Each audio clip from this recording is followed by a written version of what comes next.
Well, as he did in South Korea, the Holy Father is reaching out to young people in the Philippines. It's a challenge, though, getting teens and young adults into the pews for Mass. Our Susie Pinto gauges the spiritual temperature of Filipino youth through a local college student. Jean, the Pope arrived yesterday, and Pope Francis clearly resonates with the Filipino people. But what about the Church's teaching on sex, on marriage, and on chastity? How do young people feel about those teachings of the Church? We feel very inspired by Pope Francis personally. We are very lucky to have him here in our country for this 5 days visit. And regarding the premarital sex, the Church, as much as possible, youth are not very encouraged to participate in it.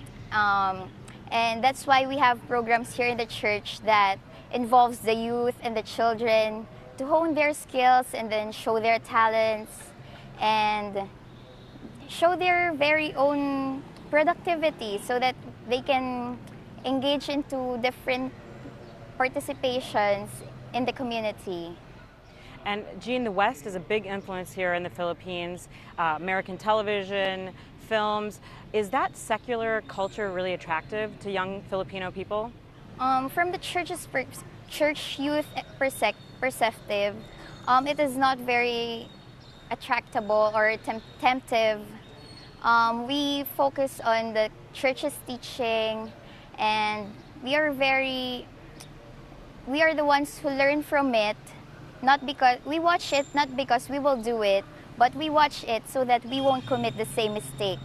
Because we can learn from others' mistake, not by committing the same mistake.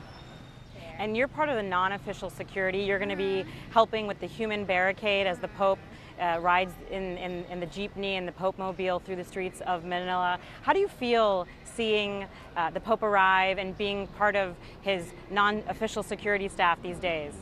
Oh, it's very lucky and very exciting, a mix of happy emotions. And it was so thrilling because you get to see the Pope close enough right behind the Philippine National Police. And then you won't be in the crowd, not like the others.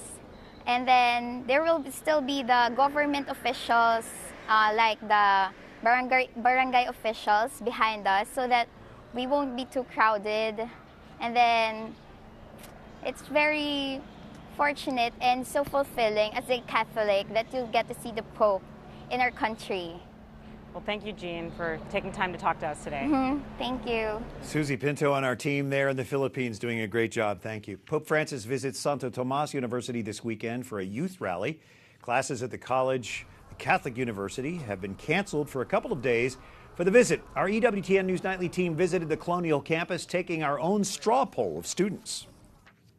For me, yeah, I think it's the holidays. The Pope will inspire us to do better with our studies and we can also inspire other people to have more faith in God. I hope the Holy Father would tell something that might boost the morale and the faithfulness of our youth today, because for the so many problems and issues regarding the society and the people and how they live in according to the modern world. Santo Tomas is one of the oldest universities in the Philippines. One of its claims to fame, the university grants degrees recognized by the Vatican. And Pope Francis will enjoy meals created by one of Manila's most celebrated chefs. Chef Jessie Sinchioco is known for elevating traditional Filipino food. EWTN's Father Leo Patalinghug visited one of her Manila restaurants, asking her what she hopes to do with her cooking. I just want to give justice to Filipino food because I know our cuisine is one of the best in the world. Only if things are prepared properly and presented nicely. Wow. Yeah, so it's my dream to actually put Philippine cuisine in the map of the world cuisine. Our coverage continues on Monday. You can watch the Pope all weekend here on EWTN. For the EWTN News Nightly team in Manila and here in Washington, I'm Brian Patrick. Good night, and may God bless you.